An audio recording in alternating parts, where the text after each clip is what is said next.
You're listening to the Hayek Program podcast. This podcast includes audio from lectures, interviews, and discussions from scholars and visitors of the F.A. Hayek Program for Advanced Study in Philosophy, Politics, and Economics at the Mercatus Center at George Mason University. To learn more about the Hayek Program, visit hayek.mercatus.org. To learn about graduate student fellowship opportunities with the Mercatus Center at George Mason University for students at Mason as well as at universities across the globe, please visit students.mercatus.org. Thank you for joining us. My name is Rosolino Candela. I'm a senior fellow with the F.A. Hayek Program for Advanced Study in Philosophy, Politics, and Economics at the Mercatus Center at George Mason University. I'm here joined by Dr. Peter Boettke. Dr. Peter Boettke is University Professor of Economics and Philosophy in the Department of Economics and the Director of the F.A. Hayek Program at the Mercatus Center at George Mason University. And he's here joined with us today. He's going to be talking about his latest book, the F.A. Hayek, Economics, Political Economy, and Social Philosophy. Pete, thanks for being with us today. Well, thank you so much for having me on. Now, you've written a fascinating and interesting book, and I've read through it myself. Now, but that's an understatement. Go ahead. And there are many things that I could talk to you about with this book and our conversation for today. But very briefly, if you could just tell us a little bit about the overview of the book itself and the specific audience to which you were targeting the writing of this book, that would be great. Sure. So the book is part of a series that Tony Thirlwall edits for Macmillan, Palgrave Macmillan, on great thinkers in economics. And so other books in that series are, of course, Adam Smith and John Maynard Keynes and Frank Knight and James Tobin and, all the different A.C. Pagoo, Marshall, these kind of people. And so I was approached by Tony and asked to do the book on Hayek. I gladly accepted the process of doing that. And then I had the difficulty of trying to figure out how to do that. In the process of doing the book, I did do archival trips. I spent some time at Hoover Institution. Both my wife and I rifled through the Hoover archives. I also went to the London School of Economics. Emily Scarbeck helped me in rifling through the LSE archives. We also accessed archives at Grove City College, which are Mises's papers, and we also did the Library of Congress for Abba Lerner's papers, as well as other people, James Buchanan archives, which I was involved in the process of writing this book. I was also involved with the actual archiving of the project here at George Mason. And so all of this was involved, plus, dealing with Bruce Caldwell, who is the actual editor of Hayek's Collected Works and now writing a biography of Hayek, and interacting with Bruce during this process and asking him for various materials and whatnot. And I kind of came to a position that rather than writing what might be called a strict intellectual biography, I was going to write something different. It was more about Hayekian ideas than it was about Hayek the man. I didn't want to get trapped in debates about Hayek the person, because to me that's not the most important aspect. I think the world of people that do intellectual history in a serious way and delve deeply into the life of people and contextualize their ideas. But what I cared about more or less was not so much the contextualization of Hayek's ideas, but how that contextualization of Hayek's ideas explains evolution of Hayekian ideas. So what do I mean by that? So I think there's two great questions about the economics and the past. One of them is by George Stigler. And George Stigler asks, does economics have a useful past? And what Stigler argues is in the negative. Whatever is good in the past is currently in the moderns. And so economics really doesn't have a useful past. I disagree with Stigler on that. I am much more in line with my teacher from graduate school, Kenneth Boulding, who wrote an essay called After Samuelson, Who Needs Smith? And his argument in there is that we all need Smith because the conversation that Smith offers us isn't exhausted by Samuelson. And this is a kind of a classic contra-Whig approach to intellectual history. I've written on this, on another thing about this, and I view that also about the way that this question goes. So does economics have a useful past? I want to say yes. Now the second question is one asked by Deirdre McCloskey, and that is, does the past have a useful economics? And I also argue, she argues in the affirmative, and I agree with her on that the past does have a useful economics. There's a lot for us to make sense of the past by using good economics, and we can fix that. And we can assess good economics and bad economics by how well it aids us in understanding past historical disruptions, points of disruptions. So I'm trying to tell a book in which there's a overlapping Venn diagram in which you have the past having a useful economics and the economics having a useful past. And that's going to, Hayek resides in that, is my contention. Or Hayekian ideas, better put, reside in that contention. And that the big events of the 20th century that Hayek is trying to live with are the massive macroeconomic volatility, most notably the Great Depression, but also even things like stagflation and all the way up to even now in the 21st century, like the global financial crisis. But also then the failure of socialism, the rise of socialism, the failure of socialist, economics in practice, or socialist political economy in practice, the transition from socialism, the difficulty of that, but then also the difficulty of development economics in general. And I think Hayekian ideas have a lot to say about that. And so it's in that Venn diagram that I then try to tell the story of the arc of Hayek's career. And in the arc of Hayek's career, which is this continual refinement of his program, I divide it into 4 segments. This is all in the very much at the beginning of the book. And as you know, because you helped me articulate that, you understated the fact that you read it. I mean, you've been a constant companion throughout the writing of this book and bouncing ideas off of and help sharpen it and help me with various different finding good discoveries and stuff. I couldn't have done this without you, and I want to acknowledge that right away. But so I divided it into these 4 areas. Coordination, economics is a coordination problem, which is Hayek's early work in technical economics. His frustration with his ability to get across what he thinks is basic economics to the peers in the economics profession leads him in the late 1930s, 40s to then go into a second stage of his career, which I call the abuse of reason project, which is where he goes into his more methodological and critique of scientism. And then after he establishes that and then pulls off the crucial thing in the book is to articulate this twin move of Hayek, which is that in his response to the frustrations with others with technical economics, not his frustration with technical economics, his frustration with others not understanding the point of technical economics as he understood it, it leads him to both emphasize a institutional direction, okay? That is that economics has been missing a focus on the core institutions within which economic activity takes place, which was the hallmark of economics from Adam Smith to John Stuart Mill, but in the 20th century got pushed to the background, and therefore from the background got forgotten. And Hayek is trying to bring it back. So we need to have property, law, politics, social and cultural mores have to be part of our economics. And he's going to bring that back into our study of economics, and he's the first new institutionalist in some sense, right? And so that's all part of the abuse of reason project, is bringing that back in. But then also, it's why is it that they didn't bring it in? That's an epistemic argument, right? There's an epistemology of the social sciences, and that the social sciences are different from so Hayek has 2 different points methodologically. He has a period where he emphasizes the humanness of the human sciences. That's like in the subjectivity aspects and things like that. But then he also emphasizes the difference between simple phenomena and complex phenomena.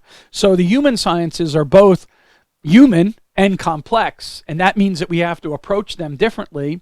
Our study of the study of human interactions and society as a whole, and that's his abuse of reason project, and then that leads to finally then he has to restate liberalism. Those is the institutions that are necessary for a vibrant, growing economy, and that's his third stage of his career, and that takes us from books like the Constitution of Liberty to Law, Legislation, and Liberty. So in the 60s and 70s, so 50s through 80, let's say.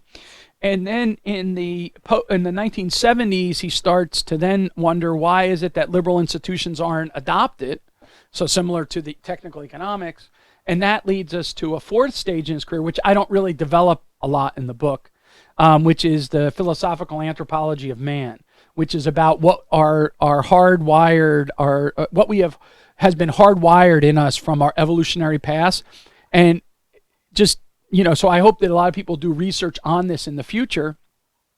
It's about the tension that exists between our moral intuitions, which are a product of our evolutionary past, and the moral demands of the liberal order, which are something that we have to evolve our thinking about and improve our thinking about, because it requires us to move beyond our evolutionary past. And this is a huge issue with everything that's going on today with the rise of populism, that there's backlash against immigration, trade, and so on and so forth.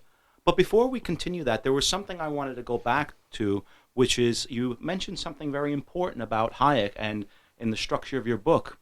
And it seems to be that the uniting theme around which your argument is built upon is this term, or this idea called epistemic institutionalism. And I was wondering if you could talk a little bit more about that. Yeah, so I argue that in those stages, if you draw a line of continuity, so quite obviously by the fact that I'm introducing stages, I'm suggesting that there's a discontinuity at some level in what Hayek's research focuses on. But I also want to see in it this continuity that goes all the way from his earliest studies all the way to his last studies. And I argue that's in his focus on the epistemic properties. Now, there's two ways to think about epistemology, right? One of them is the epistemology of the scientist and the way that we scientists come to know. But when I'm talking about epistemic institutionalism, I'm talking about how it is that actors within the economy themselves or the polity come to learn, all right, or come to know. And so that's what I mean by epistemic institutionalism. So it's different institutions provide different learning environments for actors to coordinate their activity with one another. And so you can think about whatever social situation is like a classroom. And in a classroom, you need to have, the sort of signals and everything, the environment set up that's conducive to learning. But some environments are not conducive to learning. And if they're not conducive to learning, then what happens is that they fall short on utilizing the knowledge that's embedded in the system, and so to me, this is what Hayek is trying to get us to think about when it comes to assessing political and economic systems.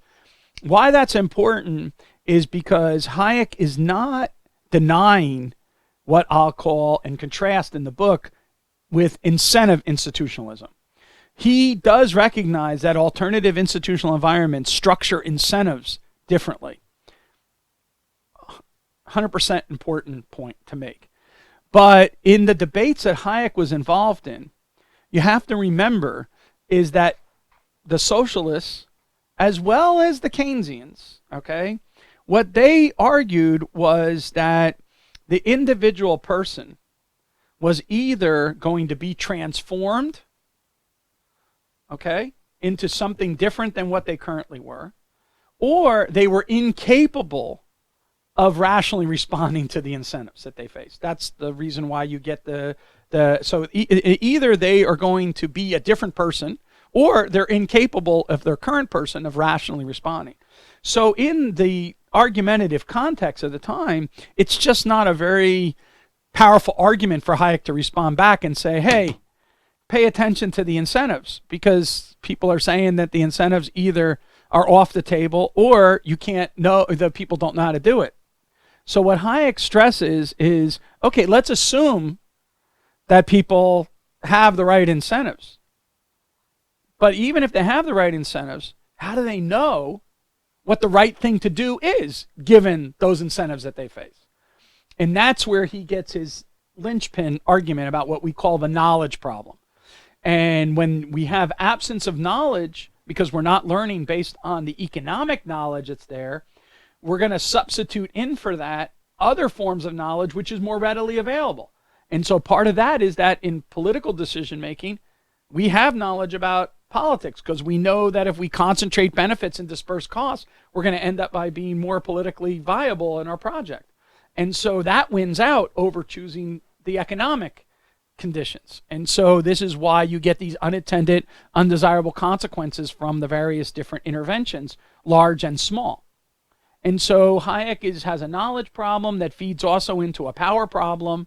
And it's the two of those that explain why the frustration, not only in the large-scale socialist project like in the former Soviet Union, or in the collapse of development planning like in, say, in Latin America, Africa, and other countries which have lingered despite tremendous amount of resources being spent on them, but then also in the social democratic West and the Keynesian exercise in which we've been witnessed by macroeconomic volatility and particularly a public debt crisis, which is still looming in many countries. So I think Hayek, it's as you know, one of the things that I repeat quite often in the book is Hayek's Nobel address.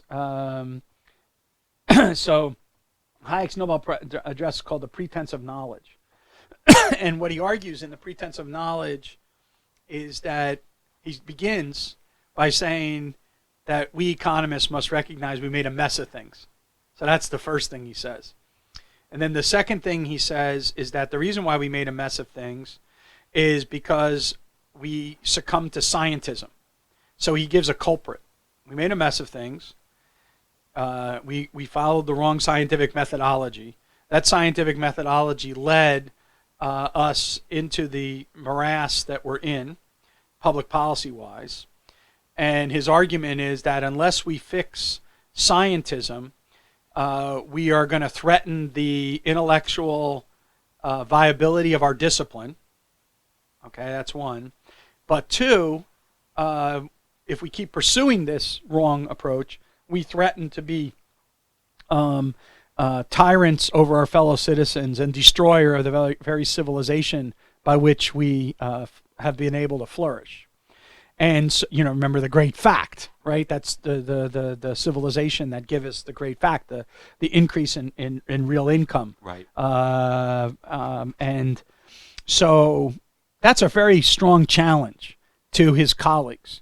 And I take that challenge seriously, and I'm trying to tell that story from his point of view about the evolution of Hayekian ideas, and then what that means for the restructuring of the liberal project today. Now, from reading your book, the pinnacle chapter that I take from your book is chapter 4, which is Hayek on market theory and the price system, which is a very Kersnerian turn on the title. And I wanted to talk a little bit about from reading your book, for example, graduate students today and economists and other social scientists today can take away from what Hayek was arguing with regards to this epistemic institutionalism in his rebuttal to the market socialists, how that would change the way economics is studied today and the way in which economics would be practiced today. I know I'm throwing a lot at you, but there's a lot to be said about the way microeconomics is understood today as opposed to the way Hayek understood microeconomics. So Yeah. I was wondering if you could talk a little bit about that.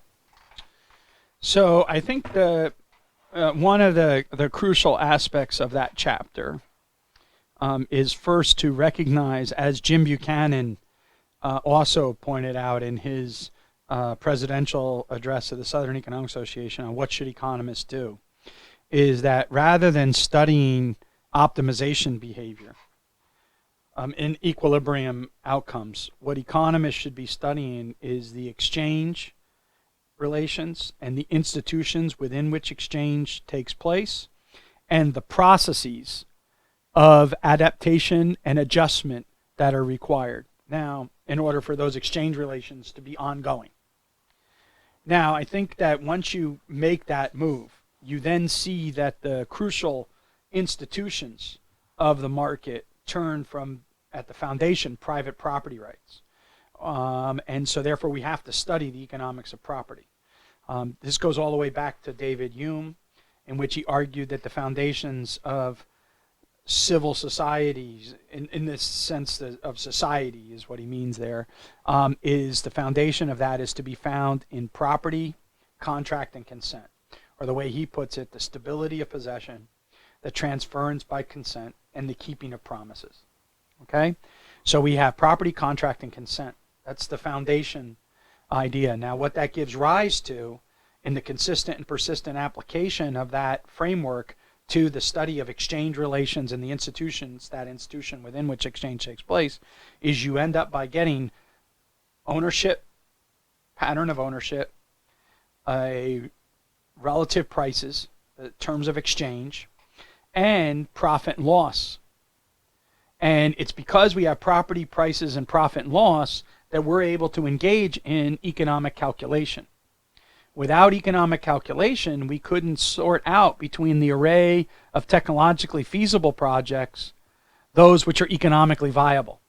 And so this importance of economic calculation is at the core of understanding how economic coordination takes place, going all the way back to Hayek's first thing. And note that, if I'm following through my argument there, that the reason why people started to get confused about economic calculation is because they got confused about institutions. And since the institutions were in the background, they therefore were forgotten. And instead, we just had the optimality conditions.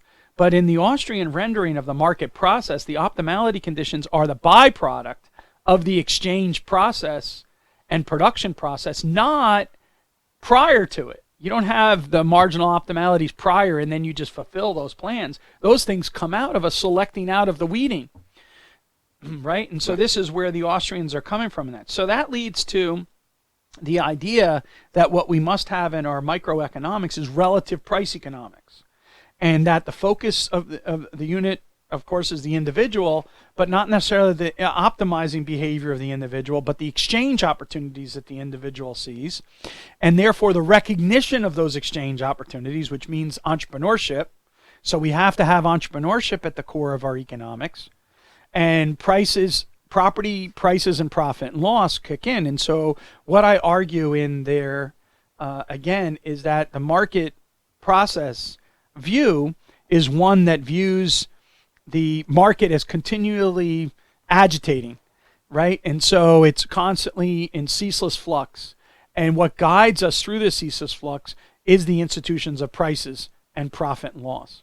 We need to have those guides, prices. Property might structure our incentives or gives us a pattern, but we need prices in order to guide our exchange and production behavior, and we need profits to lure us, and we need losses to discipline us.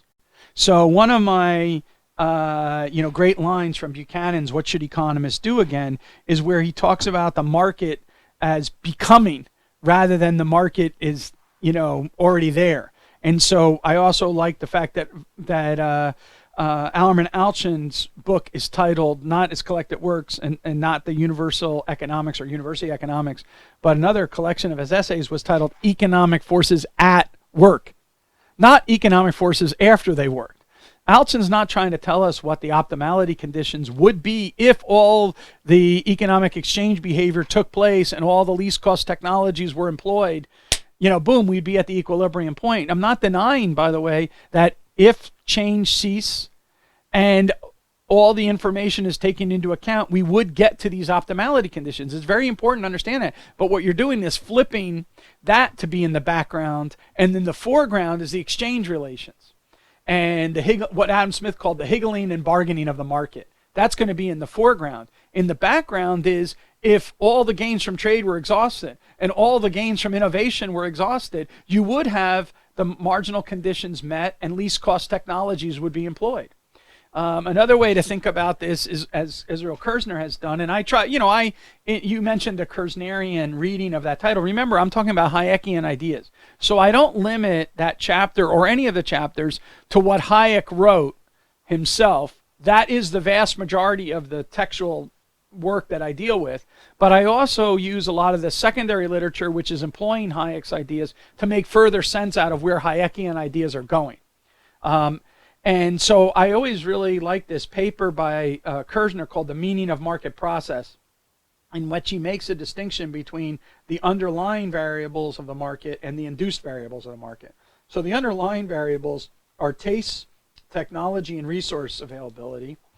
And the induced variables in the markets are prices, profit and loss, and pattern of resource ownership. The way you have to view this is that the induced variables of the market are always chasing in the direction of the underlying variables.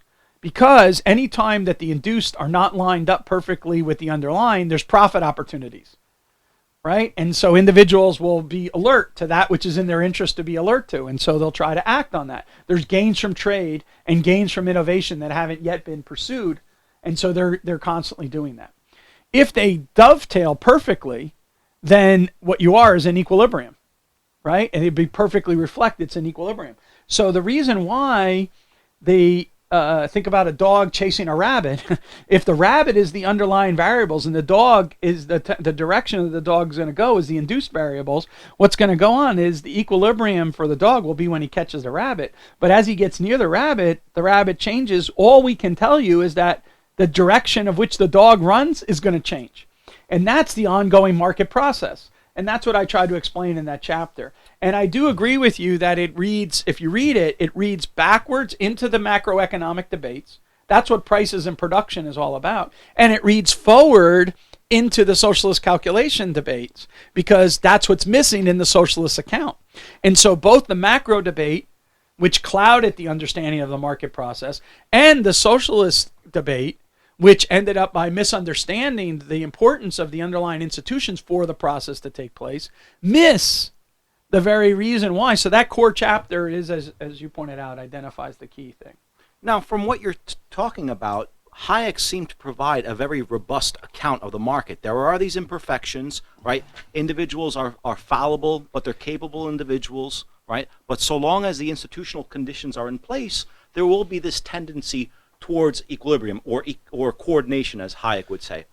But so many of Hayek's ideas have impacted into the mainstream, yet they've been filtered through a mainstream view. And I could think of many different economists who have been impacted by Hayek. Mm-hmm. For example, Vernon Smith, Leonid Hirschwitz with mechanism design theory, perhaps even Ronald Coase, and the influence of the socialist calculation debate and Hayek's account of that.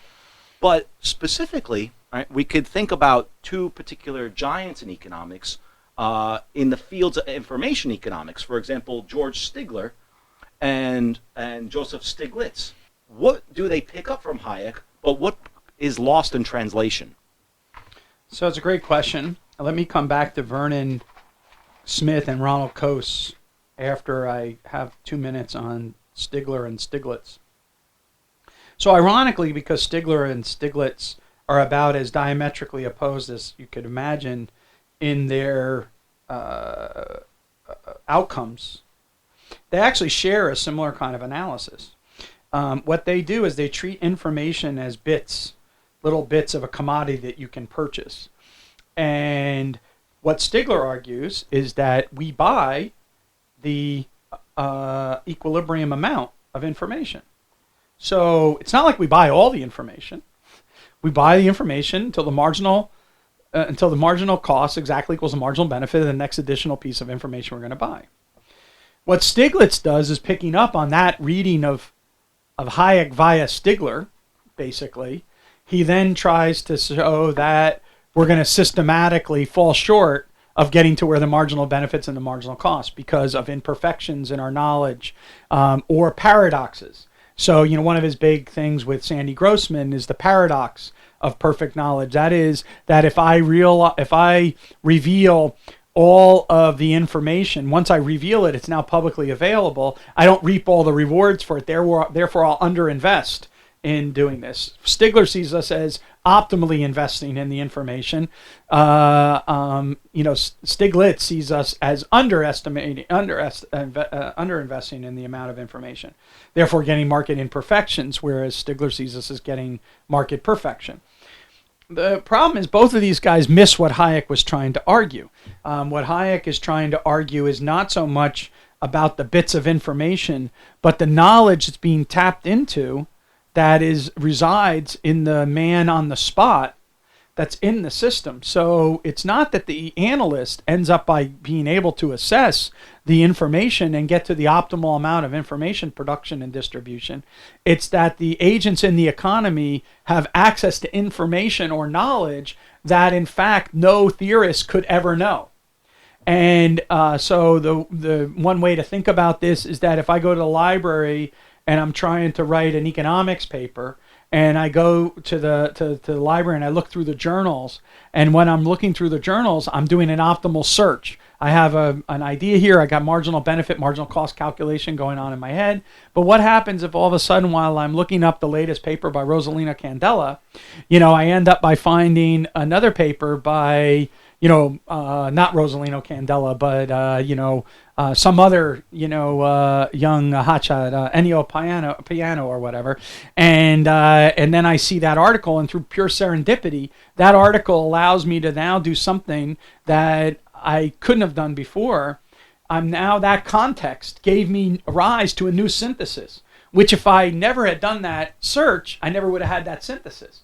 This is true for scholars. It's also true for factory owners on the spot, deciding on who would have ever thought about putting,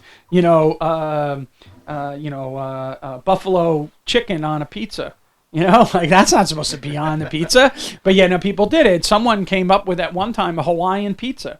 I mean, just think about that. What person ever would have thought, oh yeah, put some ham and pineapple on a pizza? It would have been I think it's an aberration of God or whatever that they do it, but it sells, right? And they call it a Hawaiian pizza, and so there they have it on there. But why did they have that? They found out a way that actually met with tastes of certain kind of consumers, and therefore they found a market for that. You wouldn't have that from on top. You get that only on the ground. And so Hayek is seeing how we get information. The way I like to make this is the distinction between information and the knowledge.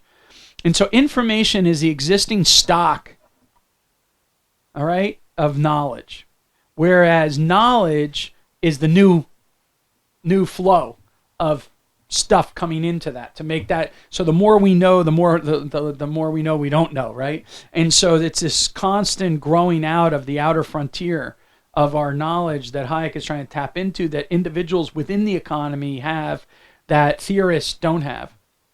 And so how do we account for that? And that's different from the information economics. I don't know if that's a great way to answer that. I didn't think about doing it exactly the right way before I No, but this makes sense. For example, going back to the pizza example, right? There are many different recipes, right? So we have this technology available, but how do we sort through these technologies, right? Yeah. You need property, prices, and profit and loss. So in some sense, right, which combinations is going to be profitable? That knowledge would never emerge outside of the process itself. Right. And that's true of scholarship as well. Like what scientific ideas move or whatever. And so there's a connection there between those. Let me make a comment about Ronald Coase and Vernon Smith as well. So I think that it's important to remember that Coase comes out of the LSE tradition. So Coase's whole emphasis on exchange and the idea of bargaining and bargaining away these things, that comes right out of this sort of LSE tradition that we were talking about for chapter 4. So I think Coase is clearly influenced by Hayek in that, both in terms of actual physical presence of being a student at the LSE during that time when Hayek is all in the air, but also just spiritually in terms of the way he thinks about the economic problem. Right. Vernon Smith is also very much influenced by this. And if you think about, and that comes from Vernon Smith's deep study of Bombavrick's horse market, which is that you have to understand is that in Bombavrick's horse market, again, going back to the market becoming, markets don't begin as perfectly competitive.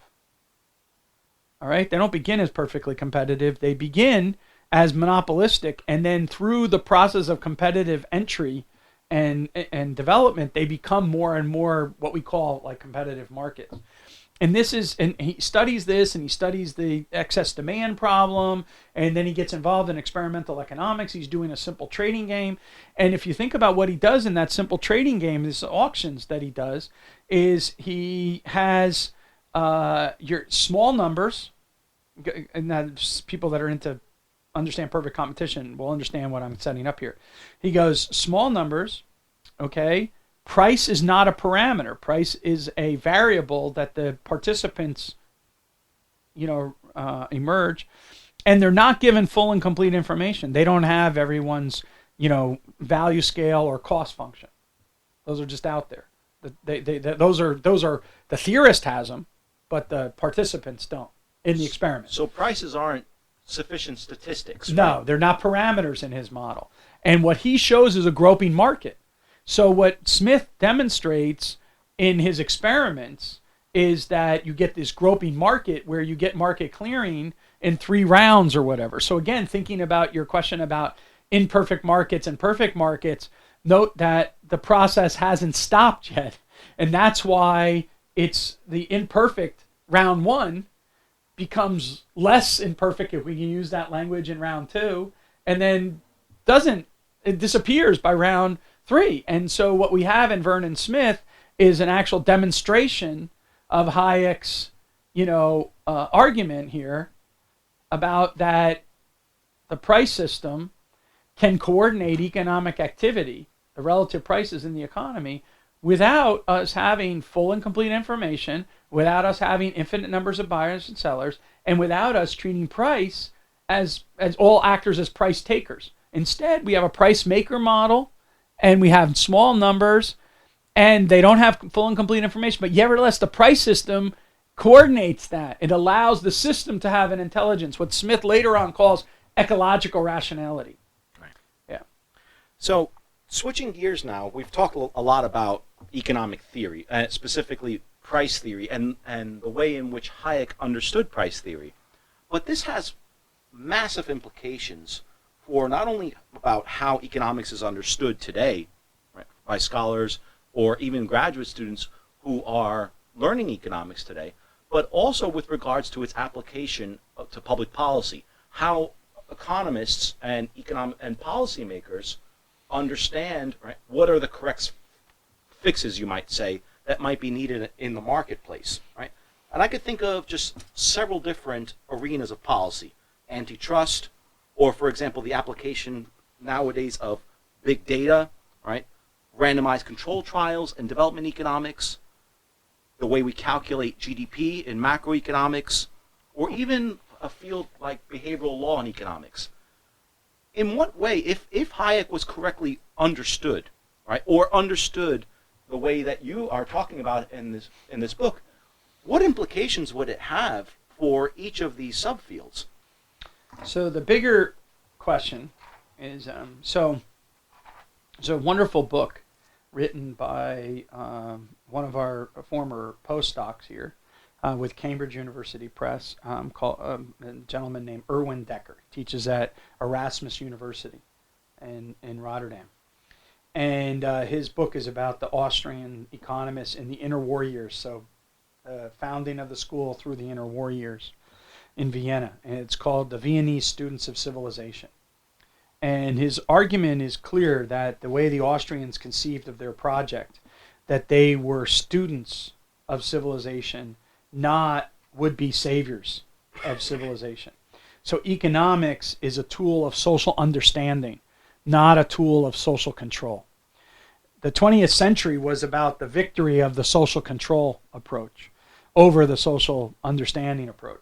And part of what this book argues is that we should go back to the more social understanding point of view. Be students again. Students and scholars, never saviors and engineers, right? Not engineers and saviors of the system.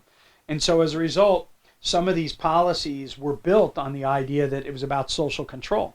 These policies are tools of social control. Antitrust is one of them. I mean, go to Washington, D.C., and go and look at the Federal Trade Commission.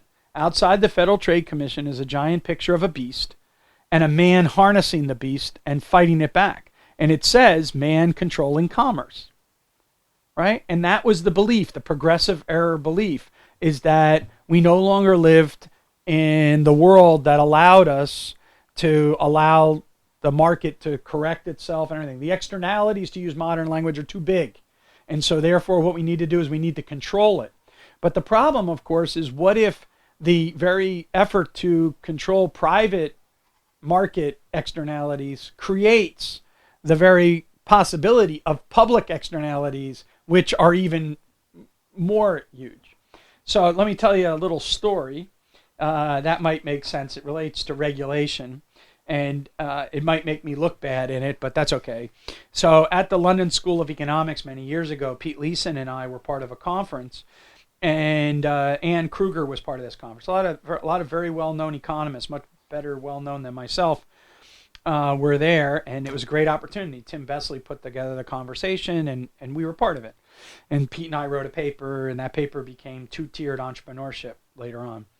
And anyway, Ann Kruger gets up to give her talk, and she says, "No offense to my George Mason friends." This is a funny kind of way for her to preface. But we all know that a market society, it leads to vibrancy and growth and everything like that. So we want to have a market society, but we also want to have a market society that has reasonable regulation that is not capturable by interest. Reasonable regulation that's not capturable by interest. So at some level, who would ever want to be against reasonable regulation that's not capturable by interest? But I raised my hand, because that's how I do things. And I said, what if that's a null set? And Andre Schleifer responded by saying, he chuckled and he says, "Why are you being so unreasonable?" Like that. And so it sort of chuckled and went away. But I've never had anyone answer me that question, which reminds me of Coase, right? Remember, Coase does this interview and they say, "Are you against regulation?" And he says, "No, I would not be against any kind of regulations provided someone showed me that it was beneficial. But the regulations that I've seen to date are not reasonable and not capturable by interest." He didn't say that, but that's basically what he was saying. And so when we study regulation, we need to study the political process that gives rise to that regulation. And if that regulation, so is antitrust introduced to protect the competitive process, or is it to protect those interest groups that agitated for the law, the particular case, to protect them from the rigors of competition? So is antitrust to protect from competition or promote competition? So even Bill Baumol has a famous paper that was in the JPE, or I think in JPE, might be in Journal of Law and Economics, with Jonas Ordover, both professors at NYU when I was there, and it's called "On the Use of Antitrust by Businessmen," to fight against their other opponents. And they went and did an empirical study to show that the antitrust suits that were not brought to benefit the consumer, but brought by the competitors to kind of use the law to subvert the competitive process. And so that means that they're captured, right? And so I think whenever we study regulation, so if I look at things like RCTs, one of the questions in development economics, they have nice rhetoric about that, evidence-based policy for the first time, blah, blah, blah, and, and everything. And I applaud the effort. It's great. These are brilliant people and they're sincere and they're trying to do this. But the question I'd always have to Esther Duflo and her group that's doing this poverty alleviation stuff or whatever improvements is it scalable and is it sustainable? Like, it's one thing to do this study in a small village, but now, based on that knowledge, can I scale that up to the economy as a whole? And is it economically sustainable? Meaning, can they, who pays for what and what does someone do? Sometimes at some point the meat and potatoes of all this have to hit the floor, hit the ground. And you got to, address that. And so this is what the RCTs and the big data stuff, last thing I'll say about this, again, it's similar to the knowledge problem issue, is that we might have a tremendous amount of information on the web, but what we don't have is very much knowledge, right? Or we don't have wisdom, right, in the use of this. So big data doesn't speak for itself. It just sort of, seems to do that. So let me give you a quick example of this, which I think is an important thing to study, and I don't know the answer to it. This is a key thing about Hayek. Hayek is a lifelong learner. Hayekians need to be lifelong learners. We don't have the answers for all questions. What we have is research approach, which allows us to ask questions. Sometimes it don't have answers, right? But that's okay. But think about Raj Chetty's work on income mobility. All right. So one of the things that they did, and it's amazing amount of data that they have available now, millions of data points, because they can have zip codes and they can have test scores. Right. And then they can have per capita, GD, income, real income levels. And they can track these things. It's pretty amazing. Amazing amount of data. So what you can find is that, and it's an interesting result. If I take a kid that has the same, this is a sort of rough way to talk about it. It's not identical, but it's a quick and easy way to think about it. Right. You can take a kid in 8th grade and they have identical test scores. One is in a zip code that has bad per capita income, the other one, or low per capita income, and the other one is one that's a high per capita income. And what I can do is that lifelong trajectories for real income for these people, if they stay in those zip codes, you're going to have the one that's in the high income area is going to get higher income, and the one in the lower per capita income is going to have lower lifelong earnings, even if they have the same test scores.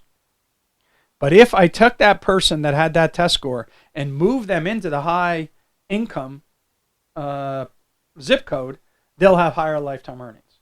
So what I know about is I know about people and I know about places. But here's the question.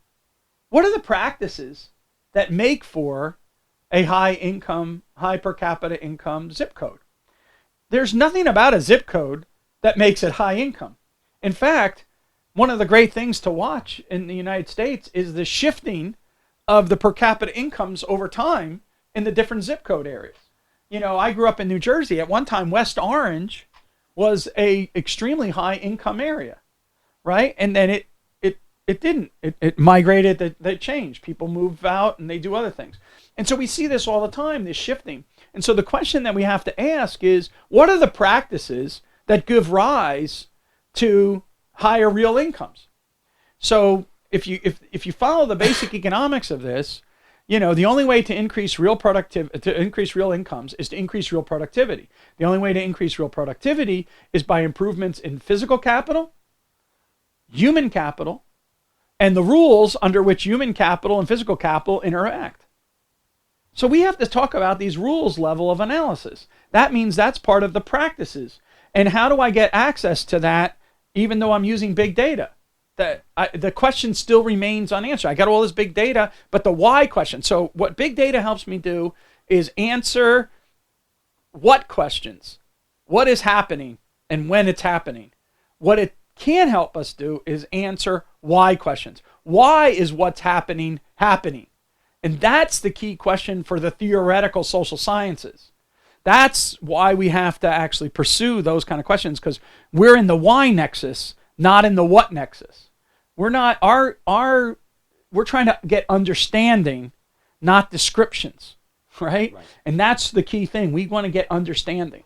Right. So from the standpoint of the social scientist as a student, right, the question is what can we learn from the certain set of rules if we're using these type of practices, right?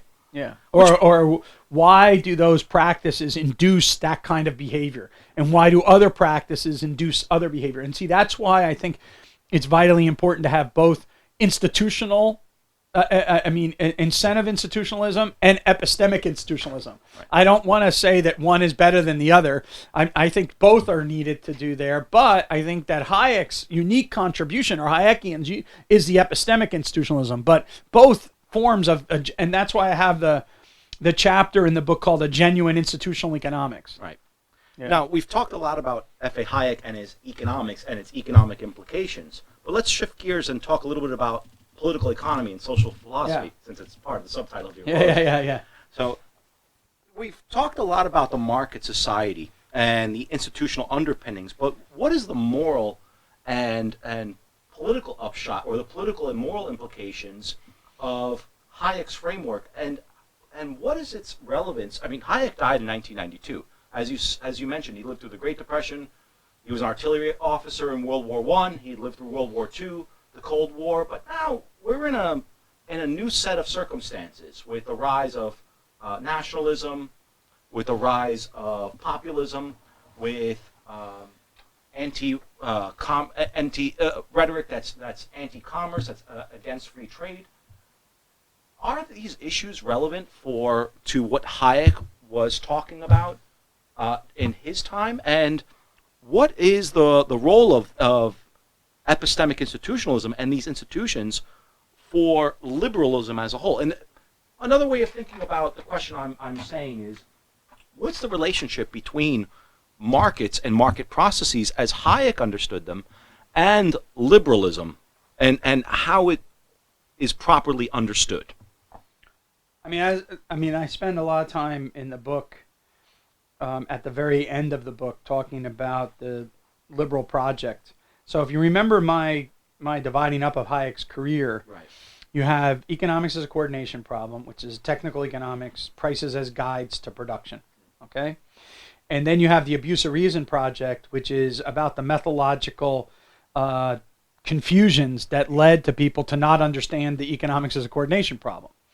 And then once you clear the grounds for that, we're now back at the realm where we need to understand the role of institutions, and those institutions being the liberal institutions of the rule of law, freedom of contract, limited government, independent judiciary, these kind of things, right? And so then that's federalism. And so those are kind of the institutional environment questions, and Hayek is then the restatement of liberalism. Now, the difficulties of implementing the liberal project in his time is what leads him to the philosophical anthropology point. As I said, I don't talk about that as much in the book. I'm stuck on these first three and then developing that argument. Now, one of the reasons why I'm taking a little longer way to get back to this is that I think a lot of people who don't like Hayek or like Hayek think of him primarily as a political theorist who happened when he was younger to be an economist. I think that's a misunderstanding of Hayek's project and the Hayekian project. The Hayekian project is a methodological and analytical project in the social sciences before it's a social philosophical project.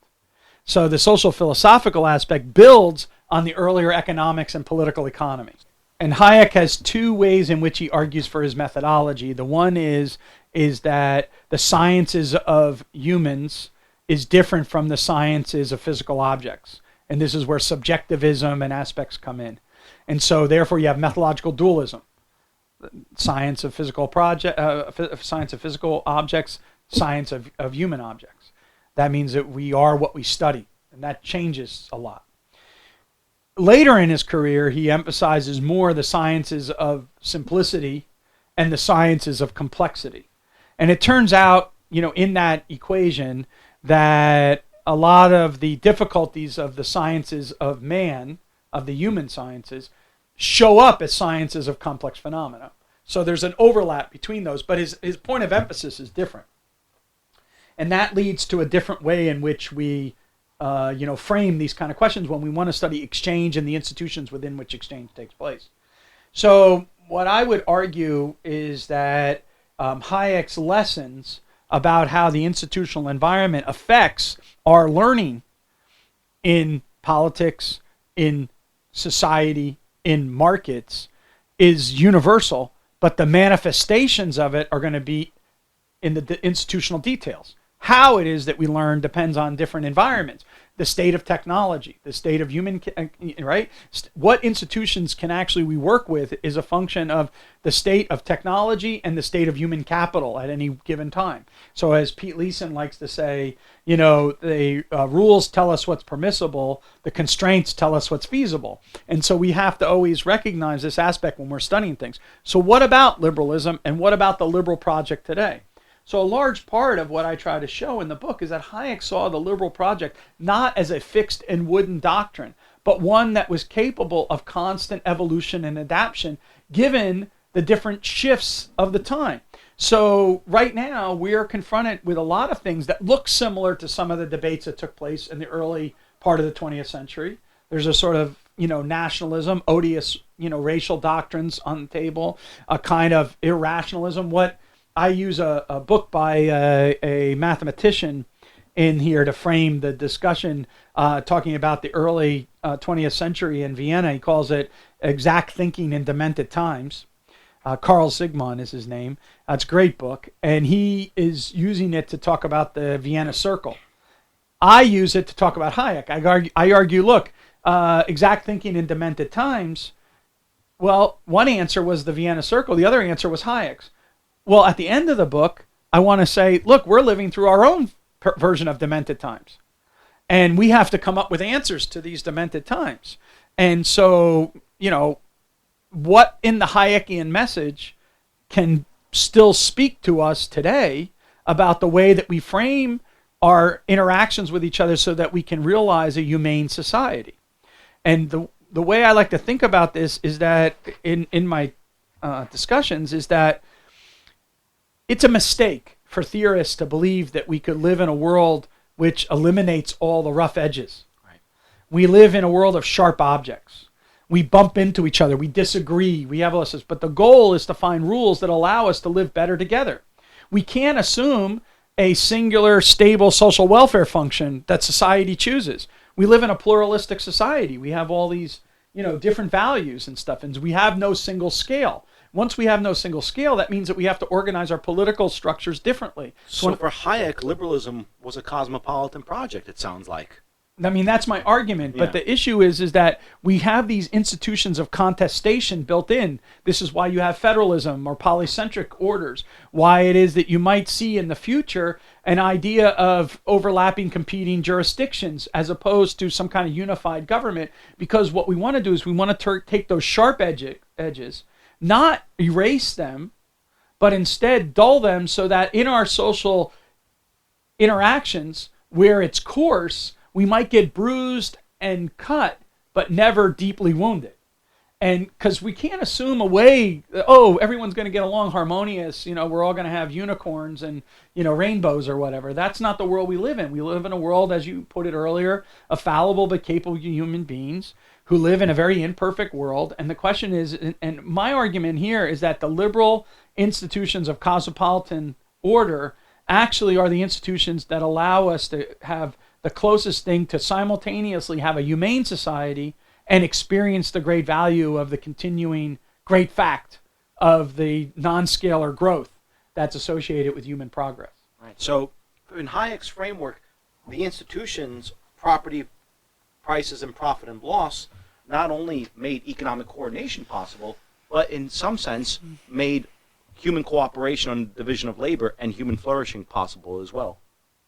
Now, just one concluding question, which is, if there's one idea that you wanted students and scholars of Hayek to come away with from your book, what would that be?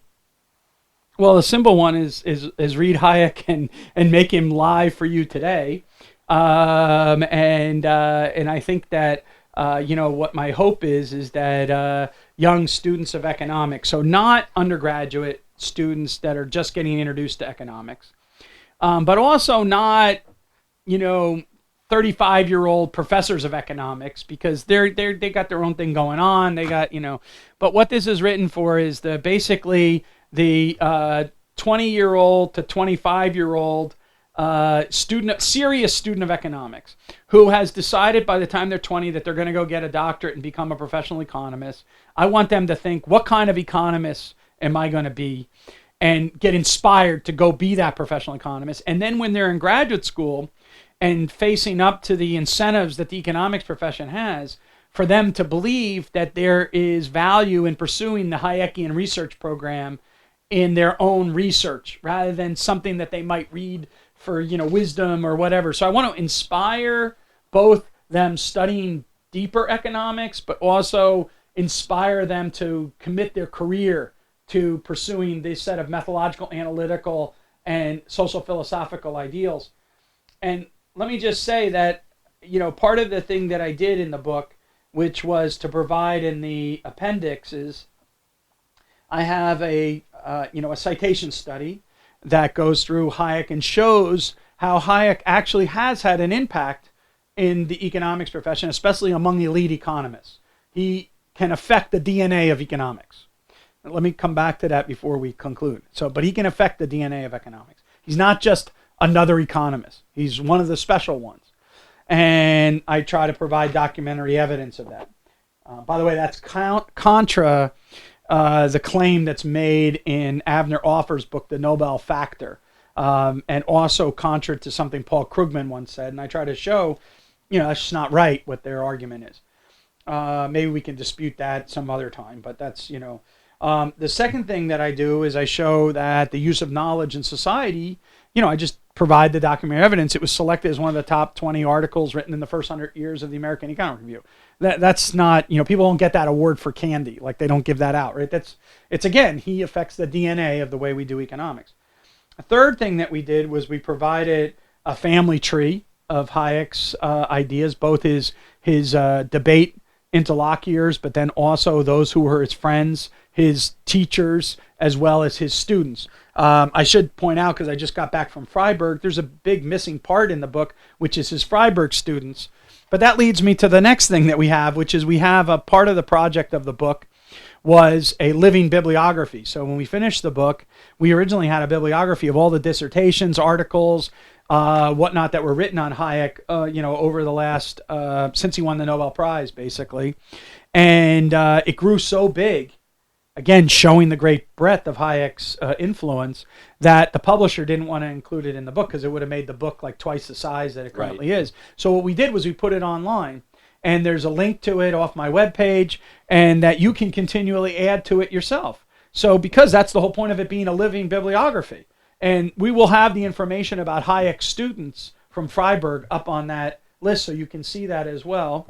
And that's going on. And then finally we have basically a timeline of Hayek's career, so you can kind of see where that's going.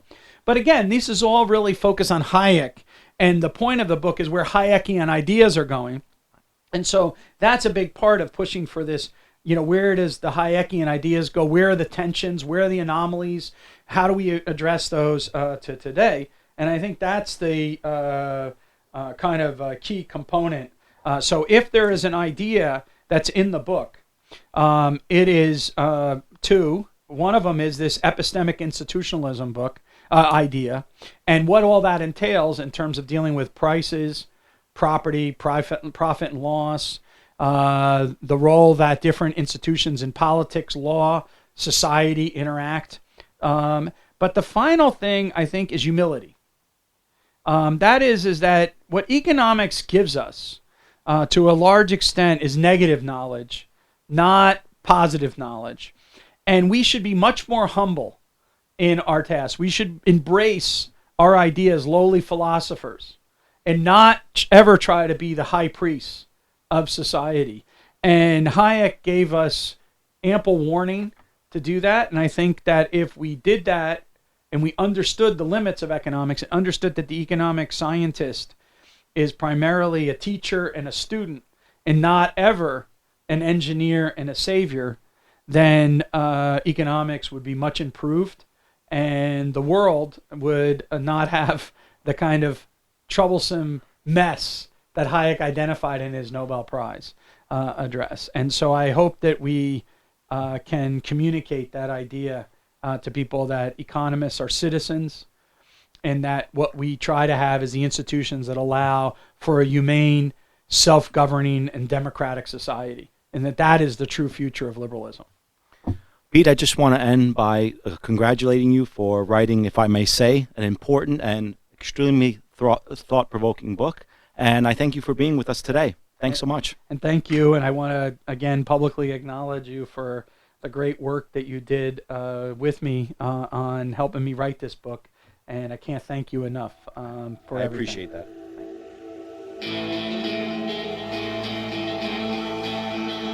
Thank you for listening to the Hayek Program podcast.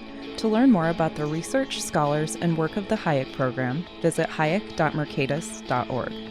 For more information about graduate student fellowship opportunities for students at Mason as well as at universities across the globe, please visit students.mercatus.org. We hope you recommend students to our programs or consider applying yourself.